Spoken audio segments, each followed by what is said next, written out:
రాష్ట్రంలో వైఎస్ జగన్ అధికారంలోకి వచ్చినప్పటి నుంచి వ్యవసాయ రంగంలో అనేక మార్పులను తీసుకొచ్చారు. దీంతో నాడు వ్యవసాయం దండగా అన్న స్థితి నుంచి నేడు పండగలా మారింది.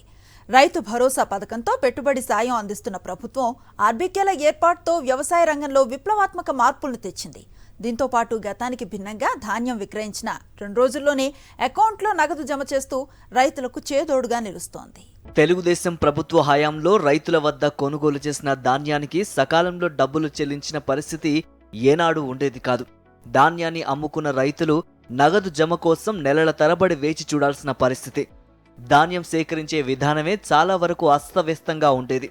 ఆ బాధలు పడలేక రైతులు దళారులకే ఎక్కువగా ధాన్యం విక్రయించేవారు. కానీ వైఎస్ఆర్సీపీ అధికారంలోకి వచ్చాక వ్యవసాయ రంగంలో విప్లవాత్మక మార్పులకు శ్రీకారం చుట్టారు సీఎం జగన్. రాష్ట్రంలో రైతు భరోసా కేంద్రాలు ఏర్పాటుతో రైతు పరిస్థితి మారింది.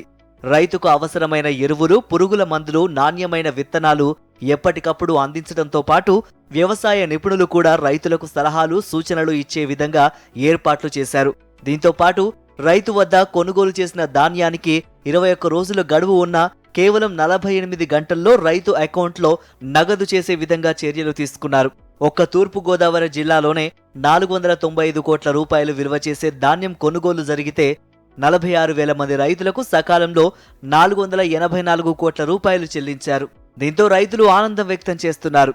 గతంలో ఏనాడు ఈ తరహా చెల్లింపులు జరగలేదని చెబుతున్నారు. జగన్మోహన్ రెడ్డి ఇమీడియట్గా ఈ తుఫాన్ కారణంగా ధాన్యం వెంటనే కొనుగోలు చేసి మనకి రైతులకి అందజేయవలసింది ఆర్డర్ ఇచ్చారంటండి. అప్పుడు మాకు ఇమీడియట్గా మాకు బ్యాంక్ నుంచి అమౌంట్ పడి తెచ్చుకున్నామండి. మళ్ళీ రెండో పంటకే అయ్యే పెట్టుబడి పెట్టి మళ్ళీ చేసుకుంటున్నామండి. నేను 3 ఎకరాలు చేంజ్ చేస్తున్నాను. ఈ మొన్న వర్షానికి వర్షానికి దెబ్బతిన్న వల్ల రైతు భరోసాలో గెలిచానండి. రైతు భరోసాలో వెళ్తే కూడానే పట్టారండి. దాన్ని కూడా మనకు డబ్బులు కూడా వెంటనే పడిపోయాయండి. ఎటువంటి ఇబ్బంది లేదు మాకు.